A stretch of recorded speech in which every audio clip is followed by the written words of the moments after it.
Vamos a continuar con el Evangelio de Jesús según Juan, ¿sí? Vamos a ir al capítulo 2. Mientras buscamos el capítulo 2, recordemos cuál es el propósito del libro que está escrito en Juan 20, 30 y 31. ¿Cuál es el propósito del libro? Para que otros crean que Jesús es Cristo, que es el Mesías, que es el Hijo de Dios, y que al creer tengan vida eterna. Ese es el propósito del Evangelio de Jesús según Juan, del libro que escribió Juan.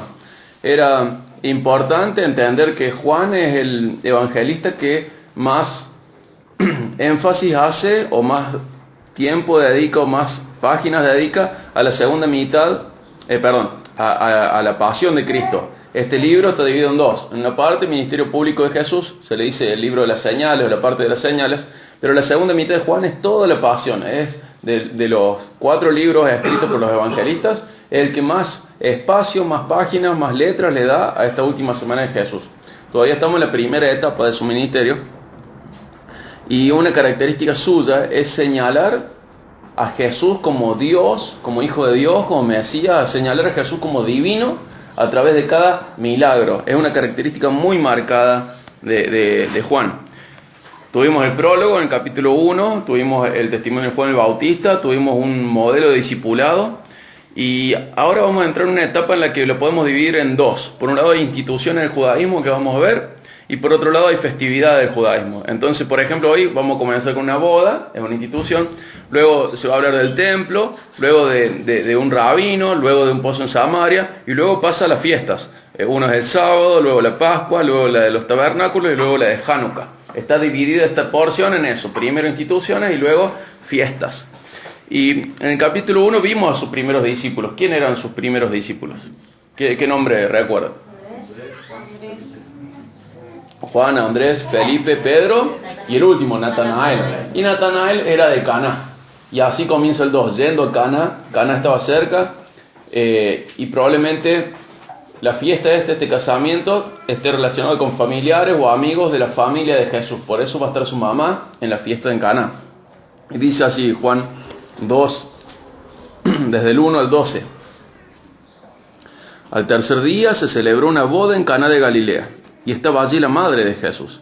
Y también Jesús fue invitado a la boda con sus discípulos. Cuando se acabó el vino, la madre de Jesús le dijo: no tienen vino. Y Jesús le dijo: mujer, ¿qué nos interesa esto a ti y a mí? Todavía no ha llegado mi hora. Su madre dijo a los que servían: hagan todo lo que él les diga. Y había allí 6 tinajas de piedra puestas para ser usadas en el rito de la purificación de los judíos. En cada una cabían 2 o 3 cántaros. Jesús les dijo: llenen de agua las tinajas. Y las llenaron hasta el borde. Entonces les dijo: saquen ahora un poco y llévenlo al mayordomo. Y se lo llevaron. El mayordomo probó el agua convertida en vino sin saber de dónde era, pero los que servían, que habían sacado el agua, lo sabían. Entonces el mayordomo llamó al novio y le dijo: todo hombre sirve primero el vino bueno, y cuando ya han tomado bastante, entonces el inferior. Pero tú has guardado hasta ahora el vino bueno. Este principio de sus señales hizo Jesús en Caná de Galilea, y manifestó su gloria, y sus discípulos creyeron en él. Después de esto, Jesús bajó a Capernaum con su madre, sus hermanos y sus discípulos, pero no se quedaron allí muchos días. Y el primer versículo dice: al tercer día se celebró una boda en Caná de Galilea, y estaban allí la madre de Jesús, y también Jesús fue invitado a la boda con sus discípulos. Insisto, tenemos que saber que eran los amigos o familiares o parientes de Jesús de Jesús y su familia. Por eso está María, ¿no? Y las bodas duraban varios días. No es como ahora que tenemos un rato, una fiesta, sino que estas bodas podían durar, por ejemplo, una semana de fiesta. El 2 dice: cuando se acabó el vino, la madre de Jesús les dijo: no tienen vino. Y podemos recordar algo muy práctico. Está bien ir a Jesús buscando soluciones para problemas terrenales, porque a veces podemos caer en esa tentación de creer que Jesús solo está relacionado con nuestra vida de santidad y de pecado. Entonces recién vamos a orar cuando pecamos. Pero está bien que involucremos a Jesús en cosas de el día a día. Acá hay una fiesta, va a durar varios días, ¿y qué pasó? Ya se quedaron sin vino. Por un lado eso. Y recordé, por ejemplo, en 1 Reyes 6, está Eliseo el profeta Eliseo, y hay gente que está trabajando, no sé si recuerdan, que estaba hachando y de golpe a esta persona se le cae el hacha. ¿Y qué hizo ahí? Fue a buscar a Eliseo. Se me perdió el hacha, no era mía. Y Eliseo, Dios hace un milagro, trae Eliseo, flota el hierro del hacha. Pero recuerdo esto siempre, en los problemas hay que ir al hombre de Dios, a Jesús en nuestro caso, ¿no? De involucrar a Jesús en la vida diaria. Acá no está mal lo que va a hacer María. Hay un problema, el problema es más grave de lo que creemos, pero tenemos que saber que los problemas terrenales no son un problema para Dios, sino que Él quiere involucrarse en el día a día nuestro. Y en este caso estamos viendo el tema del vino, se había acabado el vino. Y es un problema real. Como duraba varios días la fiesta, y como la cultura nos indica, había gente que era de otras ciudades. Entonces uno viajaba hasta esa ciudad y te quedabas varios días en la fiesta. ¿Y qué pasaba si te quedabas sin bebida y sin comida? Era algo grave, porque tenías todos esos familiares y amigos ahí esperando.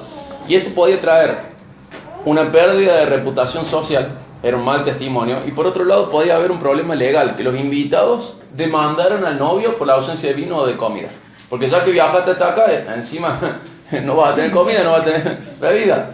Entonces era un problema real. Él podía ir incluso, él podía recibir una pena, el novio, por no estar a la altura de la fiesta. No había llevado el vino suficiente, no había llevado la comida suficiente y había invitado gente de más en todo caso. O sea, hay un problema acá. No es un problema que simplemente iban a tener sed. No, es un problema más grave. Después de varios días de fiesta o en medio de la fiesta debía haber más comida y más bebida, y ellos pueden enfrentar demandas legales, tener problemas legales, perder reputación social. Era una falta de respeto grave a los invitados, una falta de respeto profunda, grave a los invitados. Y estas faltantes de bebida o de comida eran una ofensa al invitado. El invitado podía ser ofendido, deshonrado por quedarse sin comida y bebida en la fiesta en la que participó. Y esto es lo que está pasando. Por eso a María le preocupa, y por eso va al único que puede hacer algo. Entonces va a Jesús y dice, Jesús, se quedaron sin vino. Y tenemos que recordar esto, insisto, Dios quiere involucrarse en nuestras vidas terrenales, ¿sí? No es solo para hablar de pecado y santidad, sino para el día a día. Vayamos a Cristo en nuestros problemas terrenales. Dios es un Dios cercano, vayamos a Él. Y el 4 dice, Jesús le dijo, mujer, ¿qué nos interesa esto a ti y a mí? Todavía no ha llegado mi hora. Su madre dijo a los que servían, hagan todo lo que Él les diga. Y bueno, también algo muy clave, ¿no? Siempre es así, hagamos todo lo que Él dice. Pero como la salvación, debemos ir a Cristo, siempre a Cristo. En las cosas grandes, en las cosas chicas, ir a Cristo y disponernos para seguir su palabra, para obedecerle. Es lo más lindo, no es lo más lindo, pues sí, está dentro de lo más lindo que dice María en la Biblia. En Lucas podemos recordar el cántico de María, pero acá, en una situación más cotidiana, es hermoso lo que dice María. Señala a Cristo, hagan todo lo que Él les diga. Y el versículo 6 dice, había allí 6 tinajas de piedra. Hago una aclaración. Este trato de decirle mujer a una mujer era normal. No es como a lo mejor ahora puede ser un poco más ofensivo. Pero antes era normal. Era un trato normal. No es que Jesús le está faltando respeto a María ni nada parecido. Lo va a hacer luego con la mujer samaritana. Es un trato normal decir mujer. Por ahí nosotros, en el lunfardo nuestro, le decimos a otro maestro o flaco. Y eso es informal, pero acá lo que Jesús está haciendo algo que no es formal ni tampoco informal, pero para nada es falta de respeto. Es decir, mujer es un trato normal, ¿sí? Dice el 6, y había allí 6 tinajas de piedra puestas para ser usadas en el rito de la purificación de los judíos. En cada una cabían 2 o 3 cántaros. Tenemos que entender cuánto entraba en estas tinajas. Cada tinaja tenía entre 80 a 120 litros. Y si eran 6, podemos saber que había 480 a 720 litros. Una vez conocí un hombre que hace muchos años llenó el tanque de vino para una fiesta. Puso 1000 litros de vino en el tanque. Abrió la canilla, salió vino. Tiraba el inodoro, salió vino. Abrió bien, salía vino. Pero ¿cuánto tiene un tanque común? Uno chico. 500. Y acá estamos hablando de que en los cálculos más altos hizo 720 litros. Y en los más bajos 480 litros de vino. Así que el milagro que va a hacer Jesús, para que ustedes tengan una idea, no es un cajón, no es una caja, es como un tanque nuestro de agua, pero que lo va a transformar, dividido en 6 tinajas, ¿no? ¿Y para qué eran estas tinajas? Para el lavado. Para el lavado, para los rituales de purificación. ¿Se acuerdan que en Marcos 7 Jesús es increpado por los fariseos? Le dicen, pero tus discípulos no se lavan las manos. Eran para ese ritual. Un ritual que ellos habían puesto en sus tradiciones y lo habían puesto a la par de la Biblia. Entonces, bueno, luego Jesús en Marcos les dice, no te preocupes que no hay nada del hombre que lo pueda contaminar desde afuera más de lo que lo contamina lo que sale de adentro. Pero eran los rituales para eso, ¿sí? Estas tinajas, fíjense si se lo habrá tomado en serio la familia de la casa. Tenía en su casa 6 tinajas de estas. 6 tinajas de estas. Tenía para lavarse las manos y lavar las cosas, pero era según este ritual, ¿sí? No es algo que está en la ley de Moisés, sino que es un ritual que ellos hicieron, este ritual de purificación. Y aquí empieza la señal, ¿sí? Fíjense cómo va señalando. Hagan todo lo que él dice y va apuntando. Y tenemos que saber que lo que Jesús hace es superior a lo que nosotros hacemos. Lo que Jesús va a hacer es superior a nuestras ideas religiosas. No es porque sí que el Señor va a elegir estas tinajas, ¿sí? Son las tinajas para purificación. No es porque sí, no es porque no le queda otra, no es porque es la única manera. Jesús intencionalmente elige esas tinajas y Dios en su providencia permite o sabe, y no solo sabía, sino que permite y aprovecha, mejor dicho, que estas tinajas están ahí.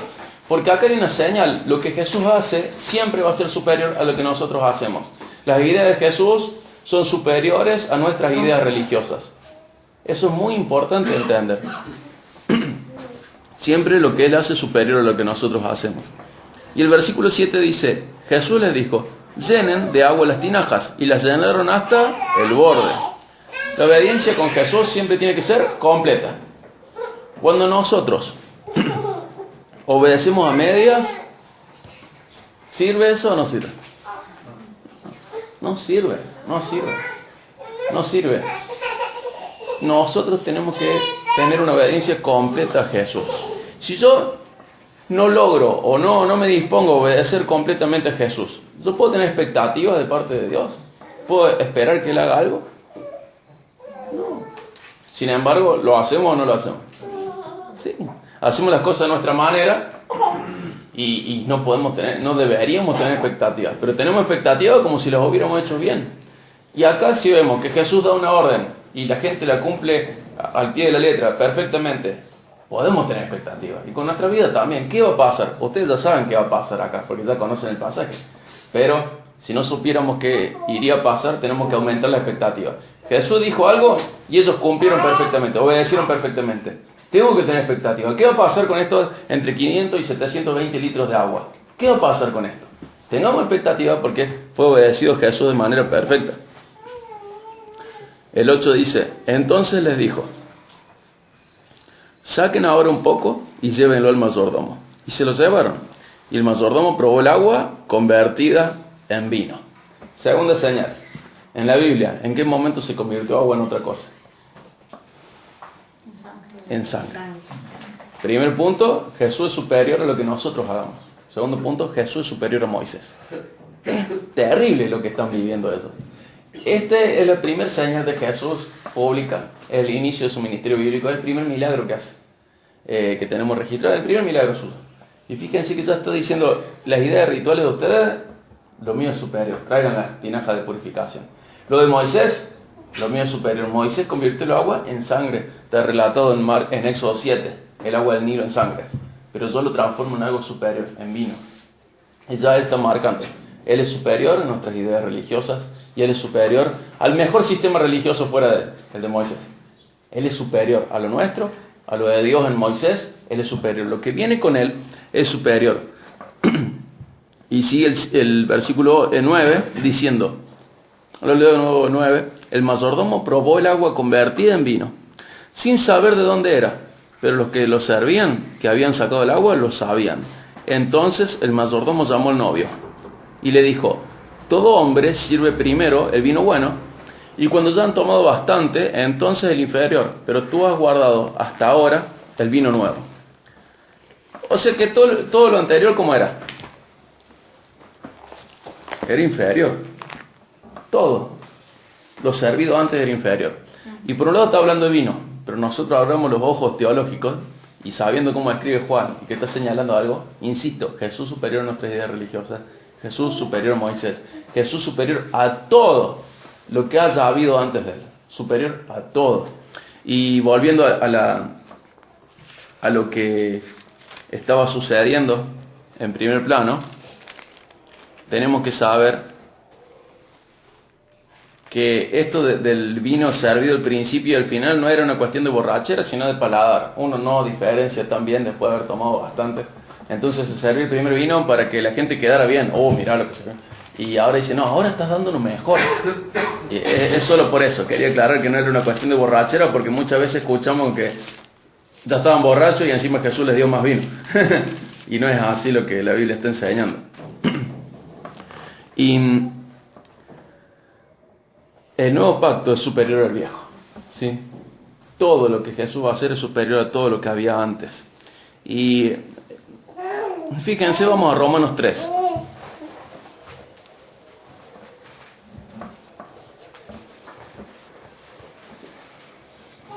Vamos a leer del 21 al 27. ¿Querés leerlo? Del 21 al 27.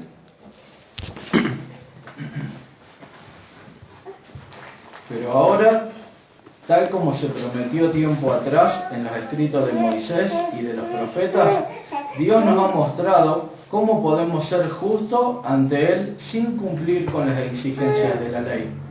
Dios nos hace justos a sus ojos cuando ponemos nuestra fe en Jesucristo.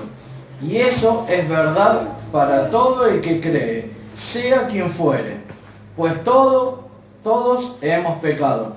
Nadie puede alcanzar la meta gloriosa establecida por Dios.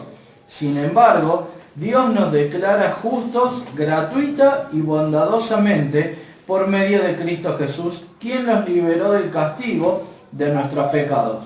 Pues Dios ofreció a Jesús como el sacrificio por el pecado. Las personas son declaradas justas a los ojos de Dios cuando creen que Jesús sacrificó su vida al derramar su sangre. Ese sacrificio muestra que Dios actuó con justicia cuando se contuvo y no castigó a los que pecaron en el pasado, porque miraba hacia el futuro y de ese modo los incluiría en ello y los incluiría en lo que llevaría a cabo en el tiempo presente. Dios hizo todo eso para demostrar su justicia, porque Él mismo es justo e imparcial, y declara a los pecadores justos a sus ojos cuando ellos creen en Jesús. ¿El 27 también? Sí, 27 y 28 también. Vale. ¿Podemos entonces jactarnos de haber hecho algo para que Dios nos acepte? No, porque nuestra libertad de culpa y cargo no se basa en la obediencia a la ley, está basada en la fe. Así que somos declarados justos a los ojos de Dios por medio de la fe y no por obedecer la ley. Es clarísimo, es para prestarle atención. Algún día haremos un estudio romano, pero es claro. Dice, el hombre es justificado por la fe. Cuando se compara fe y obediencia a la ley, es por fe. Cuando se compara, podríamos verlo en otro momento, a través de Efesios, cuando se compara fe y gracia, es por gracia. Pero esto para otro estudio. Pero fíjense, ¿cómo declaró el hombre por su obediencia a la ley? No. ¿Cómo declaró el hombre justo? Por su fe en Cristo. Esto es muy importante, porque está mostrando un nuevo camino, un nuevo pacto que va a empezar con Cristo. Esto antes no era así. Entonces la Biblia decía, por ejemplo, usted tiene que cumplir todos los mandamientos que hay en la ley de Moisés. Todos los mandamientos. Y si ustedes cumplen todos, pueden ir al cielo. Si ustedes no cumplen uno, es como si hubieran roto todos los demás. Uno de los mandamientos era cumplir los otros de buena gana y de buen corazón. Había mandamientos dificilísimos. Por ejemplo, si uno tiene un hijo rebelde, tenía que sacarlo fuera del campamento y apedrearlo frente a todo el pueblo. Durísimo.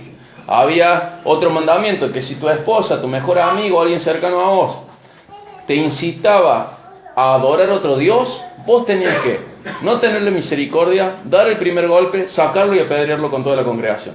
Y dice, no tengas misericordia, siendo tu esposa amada o tu amigo del corazón, vos lo mismo tenías que hacer eso. Durísimo. Esto por decir algunos mandamientos, pero créanme que ninguno nunca cumplió todos los mandamientos excepto Cristo. Nadie cumplió estos mandamientos. Entonces, si la ley decía que obedeciendo íbamos al cielo, pero nosotros nunca hubiéramos podido lograr una obediencia porque nunca nadie la logró, ¿qué resultado tenía la ley para nosotros? Condenación. La ley es absoluta, dice, si vos obedecen todo perfectamente, vas al cielo. ¿Pero hemos obedecido todo perfectamente? ¿Alguien ha podido obedecer todo perfectamente? No. Entonces la ley a nosotros, ¿qué nos hace? Nos maldice, nos condena, nos muestra lo condenados que somos, nos expone como ofensores de Dios, gente que deshonra a Dios. Entonces necesitábamos otra manera de ser salvos. ¿Y esa manera a través de quién llegó? De Cristo. Así como este vino es superior a lo que había antes, el nuevo pacto es superior al viejo.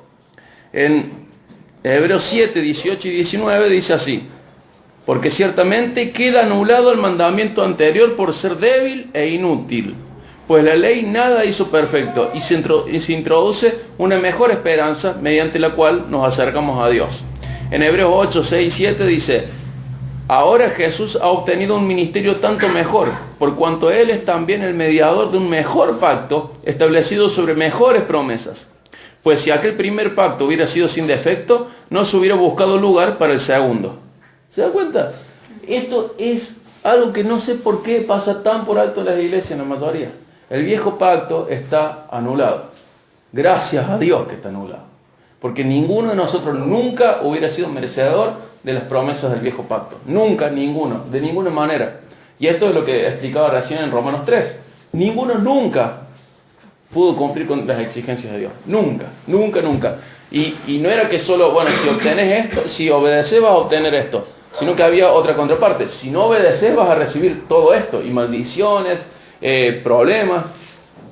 O sea que no solo no podíamos obtener las bendiciones, sino que encima somos merecedores frente a la ley de las maldiciones. Y nunca nadie pudo zafar de esto. Nadie, nadie. Si alguien era bendecido en la tierra, antes era igual que ahora. Era por gracia, no por ser mejor que el resto. Era por gracia y va a seguir siendo por gracia. Pero tenemos que entender que el viejo pacto ha sido anulado. Hebreos 6, Hebreos 7, Hebreos 8, Hebreos 9, el 6 no, 7, 8 y 9 hablan de esto. Y no sé si es porque está al final de la Biblia, pero casi nadie lo entiende. Y se vuelve a predicar del viejo pacto como si estuviera vigente. Una y otra vez. Una predicación sobre otra predicación sobre otra predicación. Siempre. Y la Biblia deja claro. Y para nosotros es bueno que ese pacto haya sido anulado. Nos trae libertad. Nos trae salvación. Porque el viejo pacto solo trajo condenación. Era todo o nada. Obedezco todo o soy maldito. Y nunca ninguno de nosotros pudo obedecer de manera perfecta. Nunca. Entonces el viejo pacto a nosotros nos muestra. Es útil, nos muestra el carácter de Dios, es útil, nos muestra nuestro pecado, es útil, nos muestra que no podemos ser salvos a través del viejo pacto. Entonces es útil, ¿por qué? Porque señala a lo que sí necesitamos, a Cristo. Este no es el camino. En Romanos también expresa que el hombre natural tiene una ley en su corazón, en su conciencia. Y a la hora de ver la creación debería darle gracias a Dios y glorificar a Dios. Y no lo hicimos. Y el judío tenía otra ley muy superior que la ley de Moisés. Y tampoco lo hizo. Entonces necesitábamos otra cosa que sí nos llevara a la salvación. Y eso es el plan de salvación en Cristo. El plan de salvación por gracia a través de la fe, como dice en Efesios 2. Necesitábamos eso, lo seguimos necesitando. Fíjense cómo es en Romanos 8:30, de manera cortita, cómo es el plan de salvación. De manera muy cortita. Los animo a leer también Hebreos 7, 8 y 9 para entender un poco más del viejo pacto. Algún día estudiaremos también Hebreos.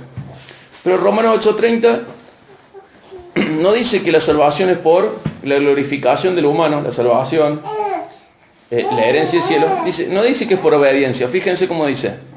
A los que predestinó, a esos también llamó. A los que llamó, a esos también justificó. A los que justificó, a esos también glorificó. ¿Y en qué parte está el cumplimiento de la ley ahí? Ninguna. Tiene que ver con su decisión, tiene que ver con su iniciativa, tiene que ver con su elección de los hijos, tiene que ver con su llamado, tiene que ver con su justificación y tiene que ver con la glorificación que Él nos da.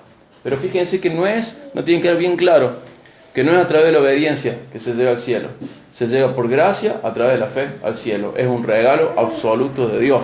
No es un premio mi fe, no es un premio mi obediencia, no es un premio nada mío. Yo he sido declarado por la ley de Dios o por la ley de mi conciencia, ofensor a Dios, enemigo de Dios y merecedor de condenación. Nada diferente a eso. En cambio, lo que necesitamos es que no sea por nuestra justicia la salvación. Tiene que venir de otro lado la salvación. No tiene que ser por nuestra obediencia. No tiene que ser por nuestra rectitud, porque no tenemos rectitud, porque nuestra obediencia es imperfecta o es mala o directamente desobediencia. Tiene que venir de afuera. Y tenemos que entender muy bien esto. El nuevo pacto es superior al viejo pacto. E incluso, si en esta vida nosotros no tuviéramos todo lo que queremos tener en esta vida, el nuevo pacto es superior al viejo pacto. El viejo pacto solo nos condena, nos muestra a Dios, nos muestra su carácter, pero a nosotros nos condena. El nuevo pacto nos trae salvación.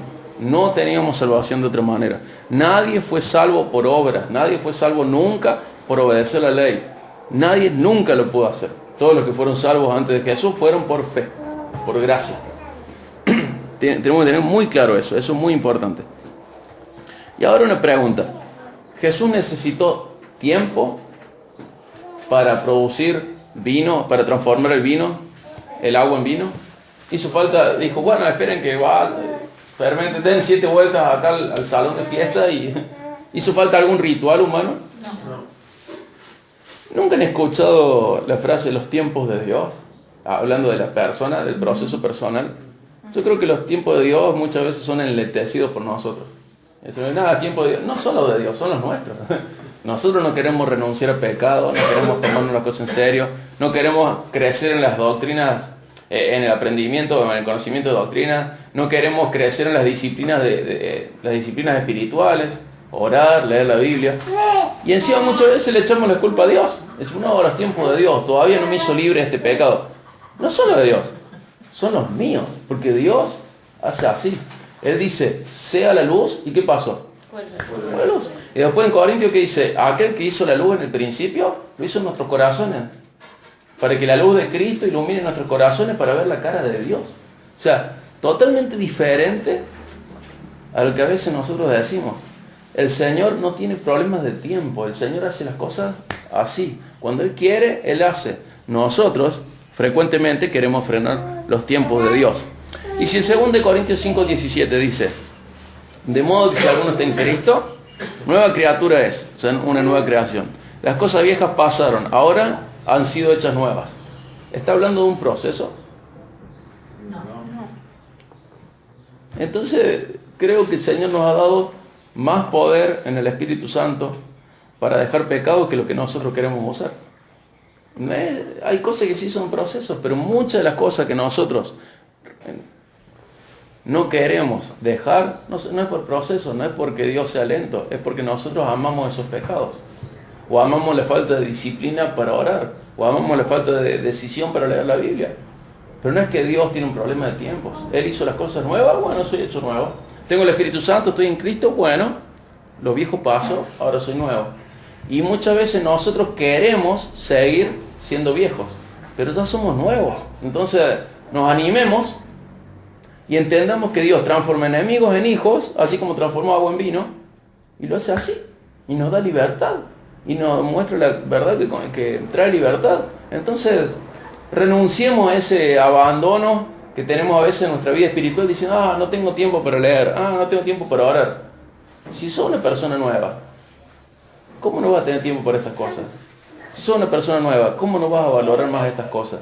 Y aprovechemos que Dios hace las cosas rápido. Y creo que si nosotros queremos, estoy convencido de que Dios quiere. Que el problema no está en lo que Dios quiere ni en lo que Dios hace. El problema está en si nosotros queremos o no queremos crecer espiritualmente. Pero los animo a entender que Dios no tiene problema con los tiempos. A veces tiene procesos, sí, es verdad. Pero creo que nosotros hemos disfrazado esa inmediatez de Dios por procesos humanos, con procesos humanos, y que deberíamos de una vez por todas aprovechar que Dios ya hizo los cambios en nuestras vidas y nosotros aprovechar los cambios que Él ya hizo, ¿sí? Y la pregunta, acá había un problema legal con el novio porque se le acabó el vino. ¿De dónde vino la solución? ¿Vino por su obediencia, por su esfuerzo? ¿Él podía poner buena onda y que se transforme el agua en vino? Él tuvo que pagar algo. Igual que la salvación, el problema legal fue resuelto por gracia divina, por intervención de Dios. No por el novio, sino que fue resuelto por gracia divina. Este problema legal era grave porque se había deshonrado a los invitados, estaban frente a una demanda, pero nuestro problema legal es muy superior y mucho más profundo, y el ofendido, el deshonrado, aquel que hemos insultado, es mucho más digno de nuestra honra que estos invitados. Nosotros hemos insultado a Dios y ese es nuestro problema legal. Le hemos ofendido, hemos mirado a la creación y no le hemos dado gracia ni gloria a Él. Hemos entendido la Biblia y no hemos obedecido. Hemos entendido en nuestra conciencia que algunas cosas no las teníamos que hacer y las hemos hecho. Y hemos entendido en la conciencia que algunas cosas sí las teníamos que hacer y no las hemos hecho. Hemos ofendido a Dios y el problema nuestro no es con unos invitados a la fiesta, ni una cuestión de reputación social. Nuestro problema grave es con Dios. Entonces, nuestro problema legal con Dios, esta situación en la que estamos por nuestros propios pecados, ¿cómo se resuelve? De la misma manera en la que se resolvió hace 2000 años en esta boda, por gracia divina, por intervención de Jesús entre nosotros, por ese cordero que llegó, ese cordero provisto por Dios y carga con nuestras ofensas y nuestros problemas legales con Dios. Él carga con nuestros insultos a Dios, Él carga con nuestras deshonras a Dios, Él carga con todo esto. Y esto es por amor también, ¿no? Sabemos que Dios demuestra su amor para con nosotros ¿en qué? En que siendo aún pecadores, Cristo murió por nosotros. No porque éramos los buenitos, los mejorcitos, o éramos mejor que el resto. Aún siendo pecadores, a pesar de nosotros, Cristo murió por nosotros por amor de Dios. Vamos a leer Efesios 2, 1 al 10. ¿Lo podrías leer?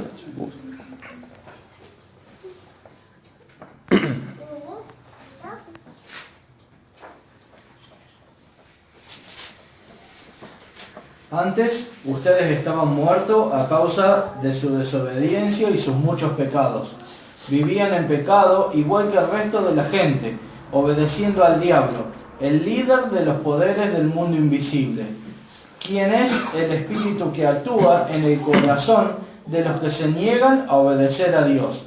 Todos vivíamos así en el pasado, siguiendo los deseos de nuestras pasiones y la inclinación de nuestra naturaleza pecaminosa. Por nuestra propia naturaleza éramos objeto del enojo de Dios igual que todos los demás. Pero Dios es tan rico en misericordia y nos amó tanto que a pesar de que estábamos muertos por causa de nuestros pecados, nos dio vida cuando levantó a Cristo de los muertos. Es solo por la gracia de Dios que ustedes han sido salvados, pues nos levantó de los muertos juntos con Cristo y nos sentó con Él en los lugares celestiales, porque estamos unidos a Cristo Jesús, de modo que en los tiempos futuros Dios puede ponernos como ejemplos de la increíble riqueza de la gracia y la bondad que nos tuvo, como se ve en todo lo que ha hecho por nosotros, que estamos unidos a Cristo Jesús. Dios los salvó por su gracia cuando creyeron. Ustedes no tienen ningún mérito en eso, es un regalo de Dios.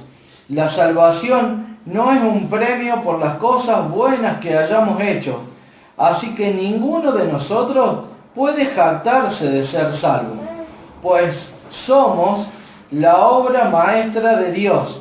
Él nos creó de nuevo en Cristo Jesús, a fin de que hagamos las cosas buenas que preparó para nosotros tiempo atrás.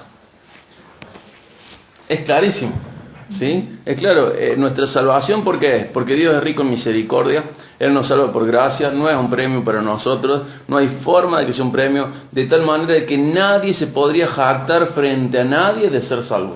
Nadie es mejor que el no salvo. No lo somos. No somos mejores que el que no cree. Simplemente hemos sido amados y Dios nos ha adoptado, nos ha incorporado a su familia. Y esto no es resultado de obras de ningún tipo. Nadie se puede gloriar de su salvación. Y que este novio se atribuyera el vino es tan necio como la gente que se atribuye su salvación. La salvación ha llegado por gracia de la misma manera que el vino ha llegado a esa fiesta. esa solución legal, esa solución al problema legal, vino por intervención divina. De la misma manera en la que nuestra salvación se produce por intervención divina. No es nuestro, es de Él, es un regalo, no es un premio, no es una recompensa, es un regalo en todos los sentidos que podamos entender. Y dice que esto es de tal manera para que nadie se gloríe, en todo caso para que sea glorificada su misericordia, su gracia. Y tenemos que entender que tenemos que darle gloria a Dios por la solución que Él proveyó. Tenemos que entender que no somos mejores que el resto. Tenemos que alabarle por esa gracia que derramó sobre nosotros. Nuestro problema era mucho más grande que el que tenía ese novio. Y las ofensas que hicimos contra Dios eran muy profundas. Sin embargo, Dios, porque es rico en misericordia, decidió darnos vida, aún nosotros muertos en delitos y pecados. Y decidió darnos salvación, decidió darnos un propósito de vida. Dios está restituyendo, restaurando la imagen suya en nosotros. Eso que hablábamos la hora anterior de la levadura, Dios llega a nuestra vida para que esa deformación que produce la levadura desaparezca. Él quiere sacar la levadura de nuestras vidas, quiere restaurar la idea original para el humano. Somos representantes de Dios, somos embajadores de Dios, somos hechos a imagen y semejanza suya. O sea que no solo nos salvó, sino que nos da un propósito, nos da cosas para hacer, nos da el honor de servirle. Y tenemos que darle gloria por toda esta solución que Él produce. Y termina aquel capítulo, el pasaje que estamos leyendo, con los versículos 11 y 12, en donde Juan va a hacer un cierre del episodio.